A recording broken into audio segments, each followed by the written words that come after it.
Hello and welcome to today's historic best of three. Got that confused for a second. Best of three deck tech and gameplay video on a new updated version of Simic Merfolk. Simic Merfolk is, like its many other previous versions, a blue-green deck that runs loads of Merfolk, like Merfolk Mistbinder, Master of the Pearl Trident, Valdelian Hexcatcher, basically loads of lords or other high-impact Merfolk. Again, they can be either lords, are cards like old Sea and Sky and Realm Walker as forms of card draw, or card draw and some support and some, like, quote, evasion, kind of, end quote, but generally just, Merfolk payoffs and such. And there's a couple of really, some nice one-drop Merfolks to start out the curve, since as an aggressive deck, you really want to hit the ground running. And this list got two new cards that made me want to run it. A couple copies of Deeproot Pilgrimage, which is a fine card for Merfolk. It's like, okay, it's not gonna, set the world on fire or anything, but it's okay. I am questionable if this card will make future versions of the list, as you hear the cat meowing in the background. But one that I believe will make future versions of the list is Cenote Scout. I believe this is the new, like, definitive, like, good one drop that is like the one drop that's a green Merfolk, where we've had in historic anyway Shoreline Scout for a while now. I believe Cenote Scout is better than a Kumena Speaker personally, since it can help you filter out your draws as well as be an okay beater. And to wrap up all of our Merfolk shenanigans is Collected Company, since all of the creatures in the deck are hits for Collected Company. It's just nice to basically tack on flash to most of the Merfolk in here, as well as Collected Company in itself just being a good card. Land base, pretty self-explanatory. Lands that come into play untapped on the early turns are really what you're looking for. And another reason why I wanted to update this list is the reprint of Cavern of Souls. Cavern of Souls is just a lovely little tribal tech card. Lets you fix for our Merfolk, allows them to, when you use the Cavern of Souls, allows them to not be countered. A lovely thing. You will see Cavern of Souls in many other weird, goofy lists that are like tribal decks, both in the near term and the long term. As if you're running a tribal list in Historic, there's basically not a good reason to run Cavern. There's not a good reason to not run Cavern of Souls in the future. Again, beyond that, channel lands for some tech stuff, Hall of the Storm Giants for a creature land. Very self-explanatory. Sideboard, also self-explanatory. Jaheira for a naturalized effect on a body that can be hit by a Collected Company. Ooze for graveyard. Kira and Kopala are both against the, like, usually a lot of the black removal spells, but any really targeted removal spells, these are great to deal with those cards. Fade from History for a sweeper against, like, artifacts and enchantments. Disdainful Stroke against just generally big scary things. Heroic Intervention and Simic Charm for more interaction where you can get it. Prowling Serpapod as an additional way to deal with, like, counter spell heavy decks, from anything from your blue-white controls to your, like, Demir Rogues. Both of those are loaded to the gill with counter spells of various kinds. And a single Ashiok's Erasure against, like, combo heavy, against combos, basically. If you need to, like, counter their combo, their, like, linchpin to their combo deck, and shut it off in the future, this is what Erasure's in the deck for. And that is the basics of the list. Go ahead, don't forget to like the video if you like it, subscribe if you like my grab bag of content and would like to see more in the future. And if you have any sort of questions, like, I don't have X, what about Y, go ahead, or other nice things, go ahead and leave those comments down in the comments section below. Now we'll go on to game number 1. And game number 1 with our little Merfolk list. This is a one-lander, which I would normally say to throw back, but with the Shoreline Scout, we can say turn one of the Mistbinders into a land. So we'll go ahead and keep it. And, you know, we don't need that much. Wow, that's not aggressive at all for a pet. See what our opponent's doing. Some sort of spell slingery thing? Sure, that's fine.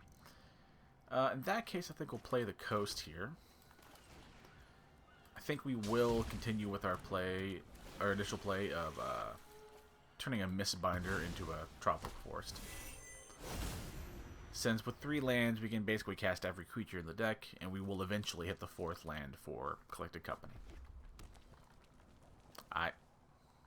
Okay. Some sort of burn spell, I assume.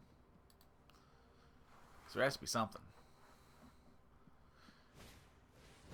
Electrostatic Infantry.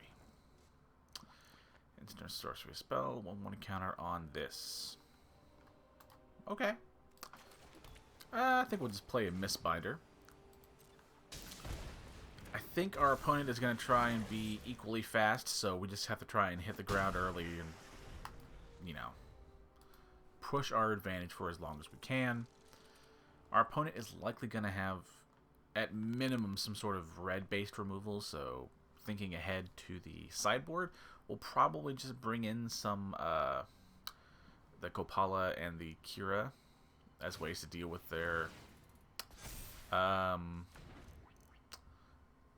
likely red removal spells. Ancestral Anger. Trample, Exo, where X is 1+ these cards in graveyard, draw a card. Cool. I think I'm just going to ignore it. Okay, if they're going as ooh, okay. Pardon that. Rakdos Spellslinger. That's fascinating. I'm in it. Cavern of Souls, of course, naming Merfolk. Playing a Reejerey. And our goal is to just try and outrace our opponent. I think we can do this. I can pretty safely say, though, I don't think I've ever run into a Rakdos Spellslinger list. I don't think ever. This is awesome. If our Reejerey lives next turn... They don't technically have to kill the Reejerey, but if they don't, they're going to be in for a world of hurt. It's just not going to be a good look. It has to be said. The Pilgrimages are... well... why that? I mean, okay, I guess. Hang on. Okay, 4 and 8, 12... 4 and 4 is 8. 8 and 3 is 11. 11 taking me down to 4. I could die, but I think I'm okay. I don't think there's a 2-mana spell that kills me here. Because if they had the spell, they would have played it before combat. Oh, they're just... okay. Okay, to be fair, Thud's a good one. That... okay, yeah, so yeah, I don't think any block there would have been correct. Oops, let me change this. Yeah, I think it's just Kopala. And our Kira here. The deeproot Pilgrimages are probably going to go.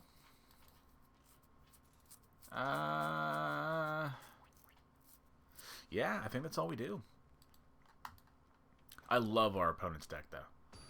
And I'm not that sweating it because if you couldn't tell by the V4 or whatever this is, I've done a good amount of Merfolk lists to know that Merfolks are a fine deck. And that even regardless of how this game goes, like this deck will do fine.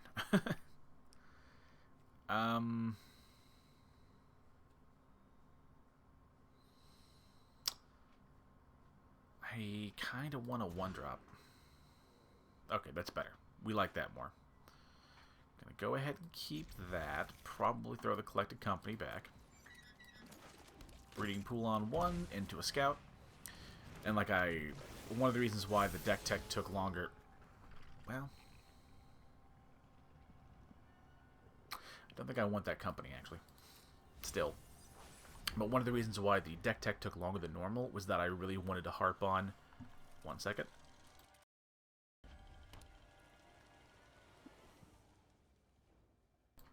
I was able to catch that before the sneeze. But like I was saying, one of the reasons why the deck tech took so much longer is that I really wanted to bring home the fact that I think Cenote Scout is better than a Kumena Speaker. A Kumena Speaker is like, at the best of times, a 1-mana 2/2. Cenote is oftentimes a 1-mana 2/2, but can, you know, help you address land drop issues, or just sort of cycle through, or help you sift through a draw to, like, you know, just have a better, well-rounded, more consistent game plan. Where the speaker is just an aggressive body, and that's where I think that's why I think Scout is a better green 1-drop Merfolk. Anywho, Silvergill Adept. Revealing the only card we can, and see what we can get. If you at home are thinking about playing Merfolk, or revisiting Merfolk, and you like are shy on wildcards, I would go ahead and cut the deeproot pilgrimages and just put in like Silvergill Adepts and stuff. Basically, if there is a card in the list that is not at a 4 of, like the Silvergill Adept, just, you know, replace the pilgrimages with an additional copy of whatever in question you want. Okay, Spikefield Hazard. There's a Kiln Fiend. Think we're just gonna do a Hex Catcher, and then we'll do another Scout and see what we can find. See what's on the top. And also, another perk of Explorer on the Scout is that it clears a land drop, which is, like, at this stage, pretty largely useless to have on top of the deck, and you really don't want to draw that. So the Explorer triggers just let you sift through more of the deck. In stages like this, where you already have all the land you need, basically. What's our opponent doing here? They haven't had what's the word? As imposing of a setup this turn, which is nice. Feeling like much safer. What? The hell is that card? Target creature you control deals damage equal to its power to any other target than sacrifice. Oh, okay, so it's like another form. That's pretty good in our opponent's. That's fascinating. Okay.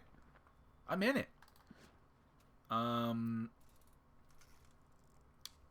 Do I... Does it matter if I sacrifice it? Because it's going to die anyway. That's fine. But yeah, what was that card? Yeah, this is a great little addition for like this weird Rakdos Spell Slinger like thud list thing they have going on. This is Sea and Skies is fantastic. We don't like the amount of damage we're taking, but I think we're okay with that.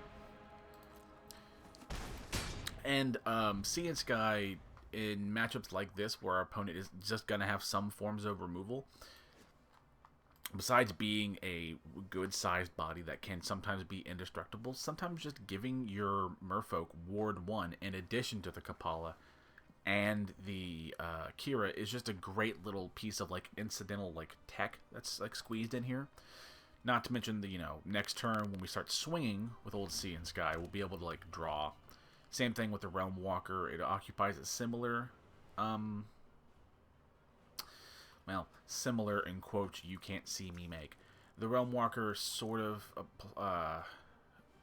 exists in the same like area where it's like giving you more fuel for the later game. We will go ahead and play the coast though, and play one of the Realm Walker. The deck does have multiple. They do have enough to basically, of course, naming Merfolk, to like respond and get rid of. Ooh, that's pretty good. Yeah, to respond and be able to pay the ward cost is what I was eventually trying to get to deal with any one of our given creatures. Luckily, there's enough creatures on our board that shine like a Ritual of Soot, which they could very well run. We're not going to lose our board at all. I'm going to keep the Hex Catchers because I want the ability to, or I want to retain the ability to, like, sacrifice some Merfolks with Hex Catcher, to interrupt their, like, non-creature based game plan. Or at a minimum, make them spend extra mana. You know, just generally disrupt it, if not hard counter it. A Regery on top is fantastic, same as well as the Shoreline Scout in our hand. I mean, you'll be able to tap down, provided everything stays as is, be able to tap down a blocker. We had a really good game, this game, of like hitting the ground running. Although our opponent is going to get to go first next on their final little game here, match 1. Which, yes, I know that in the description I call games that are technically matches. Yes, I'm aware. But I mean, like, game in the colloquial sense of the word. We are 1,000% blocking. If it dies, it dies. I'm cool with that. We already know what we're going to draw next turn, and odds are we're just going to have lethal. So if we got to, like, lose a Realm Walker to, like, give us a better chance of survival, I will happily take that. That Augur card was instant, right? So he could, like, with 3 cards in hand, I was about to say, like, if he had, there's a world in which, like, he could have killed me if I didn't block that. Huh.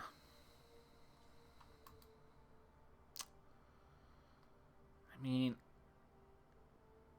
a part of me wants to do the Simic Charm, to where maybe you can bounce the creatures, but cards like Thud require the cost, the sacrifice as an additional cost to the spell, so you couldn't even, like, bounce the creature in response to a Thud, since the mechanics, the spells don't interact like that, sadly. If they did, or if they had a card other than Thud, but had, like, a similar effect to Thud, like that adventure card from Eldraine, whose name I already forgot. The red and black one he played. I think that is one of those Thud-like effects where I could, in response, bounce the thing and fizzle the whole spell. But they are running OG Thud, so yeah, it's not great. Go ahead and keep. It's a beautiful hand. We have a Curve, a Kapala to deal with. That's good. A Kapala to deal with the doubtless, what's the word? Removal spells that they are going to have. Paying the 2 life. Playing the Scout. See what we draw. I mean, honestly, I actually kind of want to keep the Collected Company here, since we have a curve to get us to there. I guess we just play the Master of the Pearl Trident, since it's the better 2-drop in a vacuum between the Mistbinder and the Master. Yeah, they could have some sort of removal spell that would, like, ruin our day. This is true. Although the way our opponent is setting things up in the Cavern of Souls, naming Murloc, I'm a little scared that they're going to, like, really be able to pop off, so I think I'm going to sit back and play Control for a couple turns and hopefully exhaust them. Sorry? Combat damage to player, sacrifice it. If you do, proliferate when it die. Oh, okay, it's another one of those. Okay, that's fine. We don't like all the damage that we have to take from our own land base, but it's one of those. It's a trade-off we're willing to make. And yeah, I think I just need to sit and, like, play the defensive role. If we need to block, we just take the blocks. If they, and they doubtlessly will have some sort of instant speed interaction. We're, like, okay with that. We are just on the back foot here. And our opponent's deck appears equally able to just blow us up out of nowhere as we can apply pressure. So I don't want to lower the defenses right now if I don't have to. There has to be some card draw, like some light up the stage, or like any number of like the black card draw that exist would be like really nice to have. Maybe even like, because with the Scamps and the other 1-drop goblin dude, the equipment one whose name I can't remember, maybe even like some black sacrificey stuff would be like particularly useful for that. Just, yeah. Nope. Do what we can to take the safest blocks. And he won't be able to target it because abilities cost 2 more. So, or he can target one thing, but won't be able to kill anything. So he can really only point that face. Because it is abilities, right? Spells. Yeah, abilities cost. Yeah. Don't know why I was second-guessing my own build, but yeah, we got there eventually. Just point and face. I mean, you could... Oh, does he not understand how the card works? Right, because he should... Sorry? Wait, what? Abilities? Your opponent... Oh, activate. Oh, okay. I goofed that. Go ahead and play the Collected Company. I think we can actually turn on the aggression here. See what we can find. Oh, a couple of Reedries are beautiful, which will allow us to really have a very explosive turn. We're almost actually to a spot where, and it's our opponent's deck can likely do this, but if they don't kill us this turn, I think we kill them.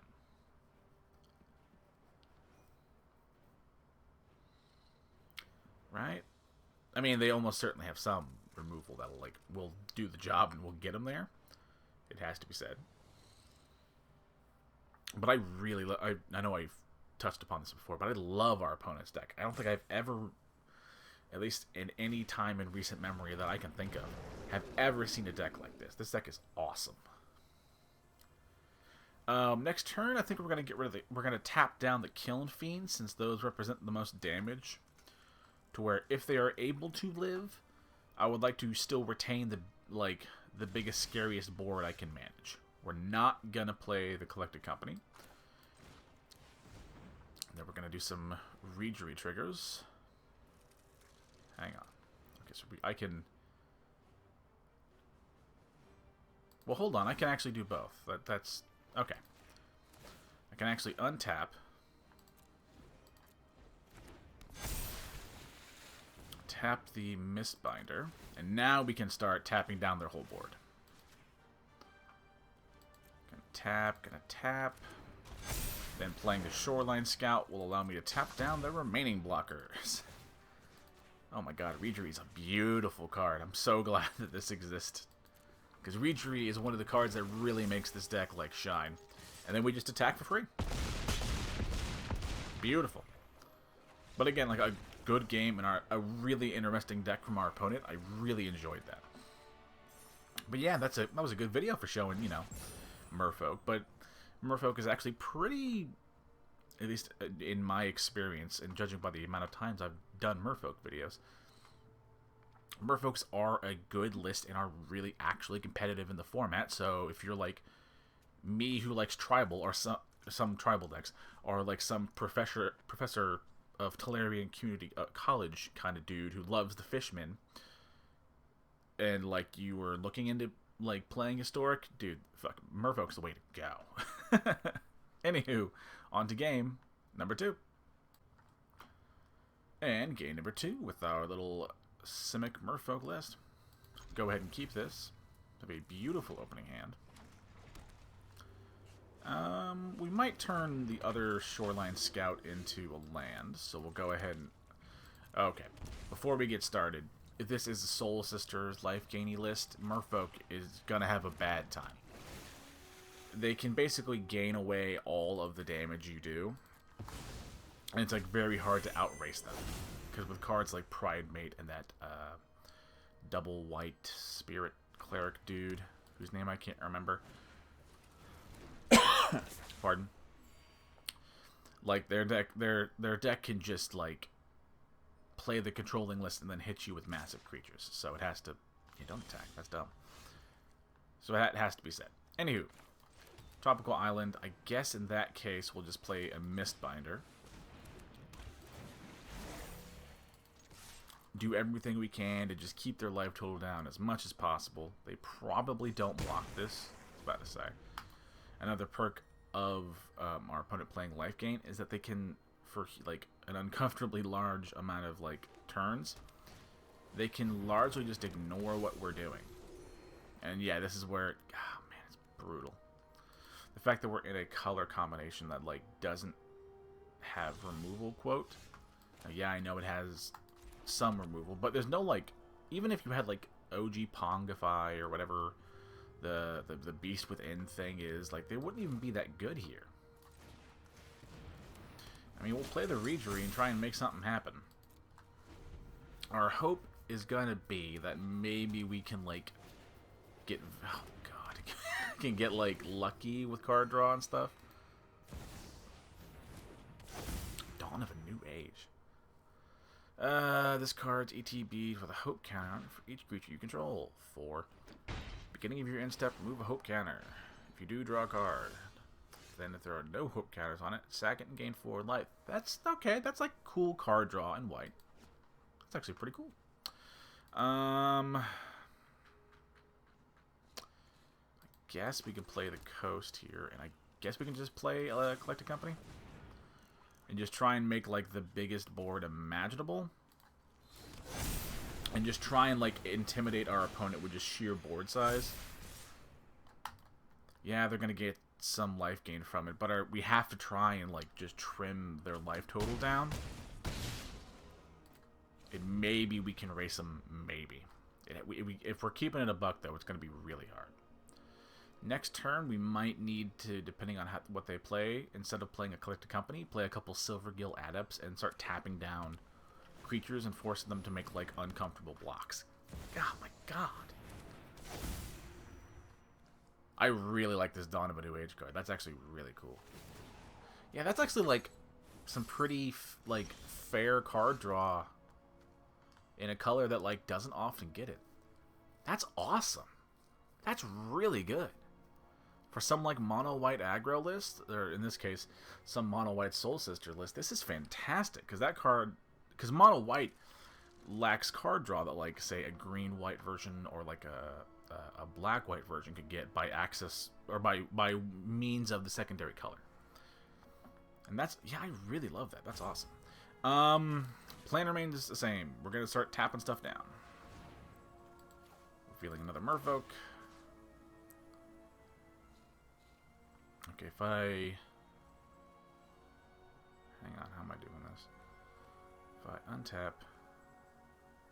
So I can untap Otawara. See what we can get out of the draw. We don't love this.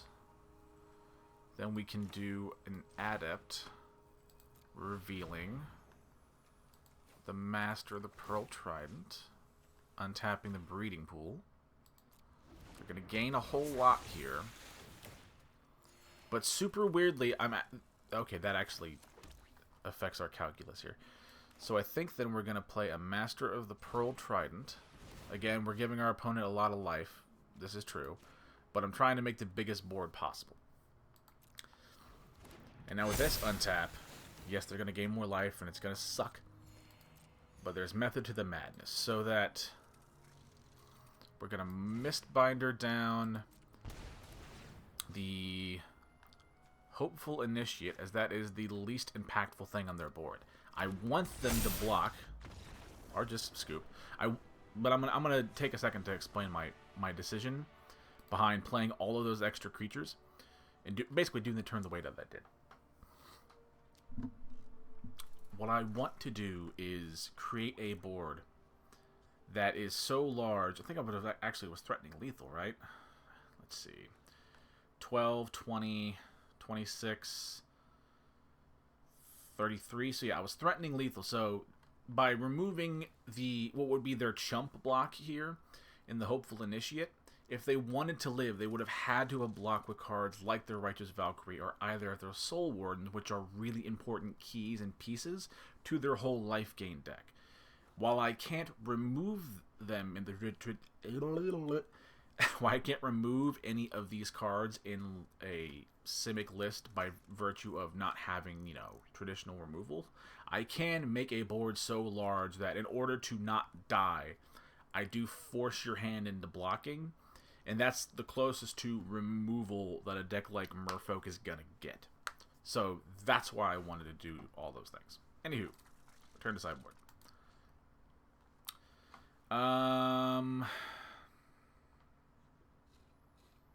Those two heroes are pretty good. Once, do I feel the sneeze coming on? Yes.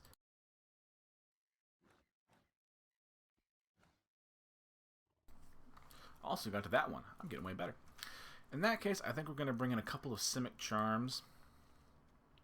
And yeah, again, the Deeproot Pilgrimage is just like the weakest cards, so we're going to go ahead and replace them for that, honestly.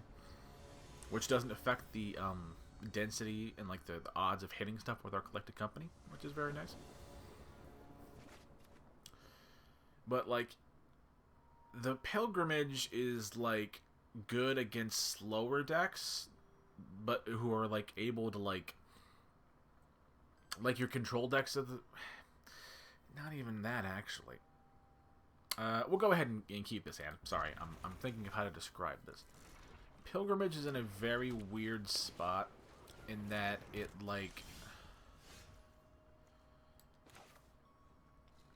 In constructed formats anyway, let me walk back my heavy statement. It doesn't really fill a need that 60 card constructed formats want out of the Merfolk.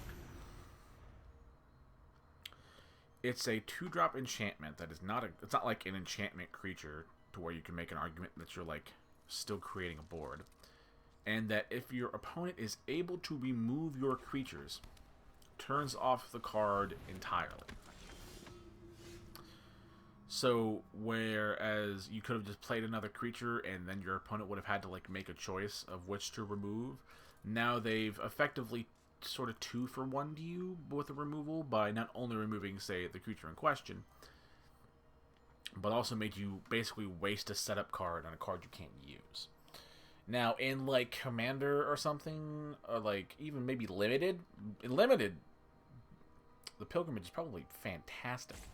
And of course, in Commander, it's like very on theme, so that's good. But like, I don't think the card... Let me rephrase this. I know the card isn't gonna make future versions of this list. Whenever we eventually get more Merfolks in the future, it's gonna be the first card to cut. So I unless you have Pilgrimage already and you like want to run it, at which point, fine, do you? Oh God. This is a rough spot to be in. But yeah, if you have it and you want to run the card, but then go ahead. But if you were thinking about crafting it, I really would not. And maybe in Standard, it like will allow like a Merfolk list to like bubble up. But I don't play Standard, so that's kind of already been answered for me. We'll play an old Sea and Sky here. We're in a really weird spot in that we don't have Regeries to like tap down our opponent's blockers and make them make weird choices. And honestly, if we're going to keep it a buck, even if we had the Regery... which one's that? God. But yeah, in the interest of, like, keeping it a buck and being honest here, even if we had them, like, they have a high enough life total that they could just eat the damage. It worked last turn because we were ahead of the curve. We were playing cards on curve, and we were, like, really pushing it and like making our opponent make decisions before they could like really build up a life total buffer. Anywho, we're gonna play 2 Mistbinders back to back. This way, all of my board will have a minimum of 4 attack to make our opponent, if they want to take blocks, means that any of our creatures kill any of theirs. They probably won't, but, I mean, maybe they're okay with getting chunked for 15. Which, weirdly, now that I think about it, this turn right here still does it like a good... Wow, they're just getting chunked for... Okay, bet. This turn right here does a really good job of showcasing how the deck can still be good even in these circumstances. I mean, not for nothing. It's like turn 4 and they're down to... We've done like, what, 10, 25 points of damage. The only reason why they aren't dead is because they're playing a life gain deck. Were this, you know, a similar deck that didn't have the the large amounts of life gain, they'd be dead. So, like, even if this game doesn't go terribly well, it was Voice of the Blessed. That's what I thought it was. We're almost certainly dead. We're in a really, really bad spot. Our opponent has really set up. I don't think there's any draw that lets us live. We can't even block their flyers. So not only can the deck struggle to get through their just like absurd amount of buffer of like life gain or gained life, however you want to word it, that the deck has access to. When they do pop off, like the moments like this, there's a huge flying board that just cracks back and kills me. Yeah, our opponent's got it. That's fine. There's no coming back from that turn. There's literally nothing they can do. They could eat all of our attacks and we'd be Dungeon Rings. Honestly, I think we just run it again. It's not great. Like, I have run... Because life gain decks and Soul Sister decks like this are really popular in the format. And as they should be. They're good entry point decks. But as a result, they're like a lot... Playing first. There are a lot of these decks floating around, so it, like, I've had ample experiences with the list to, like, be able to speak with a degree of authority that regardless of whatever color combination they go with, be it mono white or white and something, you're in for a really rough time as Merfolk against that. But really, that's one of the few decks that, like, really hard counters you. Like, control can be bad if you, like, don't hit your sideboard cards. I want to keep that, but we don't have a land to get to it. But yeah, like, other than, like, sweeper-heavy control decks, which even then you have some answers, again, with sideboard techs and, like, the Videlian Hex Catchers. We didn't hit a land. You can have some response to sweepers. I will say, before somebody in the comments says something, there is an argument that I should have not kept a one-lander, and that I relied a little bit too much on, like, hitting something good with our Explorer. Okay, one turn off is not that bad. We'll be fine. In that case, though, we will play a Cavern of Souls, again naming Merfolk. We'll take a turn off to play an Adept and look for that third land, because we really can't afford to miss another one. We'll do Realm Walker, since odds are it's probably will probably be what we're going to be playing next turn anyway. But who knows? There's an option. We didn't hit a land, which is not great, but if nothing else, we can use a Shoreline Scout to turn one of our Merfolks into a land, which is nice. Since Merfolk doesn't, you know, since Merfolk doesn't have, like, the best, or terrible, but they aren't known for their great, like, early game bodies. Both of our scouts, which I didn't even think about it till now. Wow. Both of our scouts, the minimum, besides being perfectly fine bodies that are on, you know, one drops, do allow us to like somewhat improve our rate of drawing lands and just, you know, do nice, because, you know, those are always nice things to do. Our opponent isn't doing a whole lot. We'll turn the revealed Realm Walker into a tropical island. Playing a Mistbinder, probably. And then just trying to go face and keep the life total down. Granted, it's going to be met with with questionable results. Oh, boy. I could... Pardon?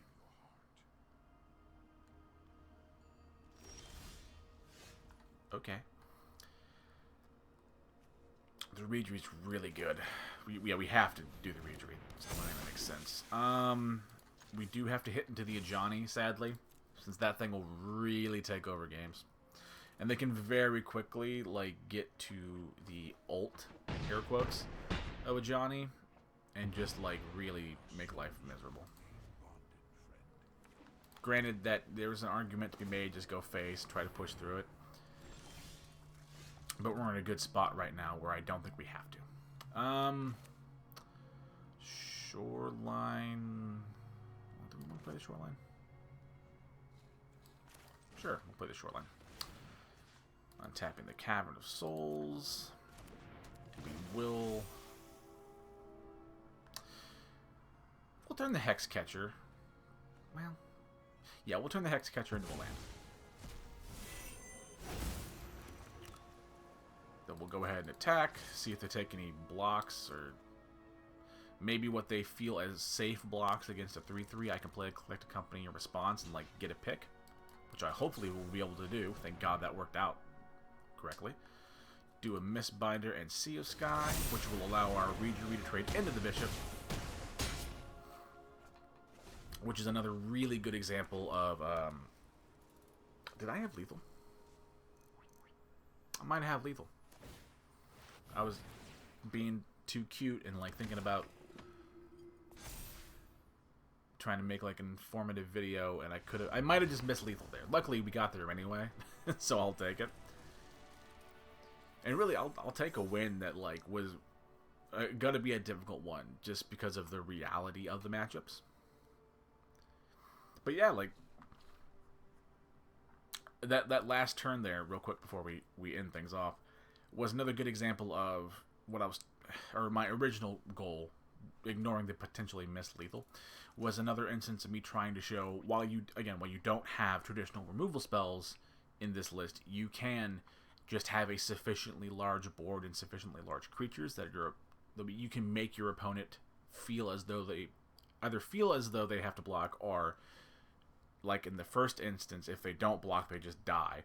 And that's about, again, the closest you're going to get to a removal spell is by, like, forcing Circumstance to be your removal spell, less so than a traditional one.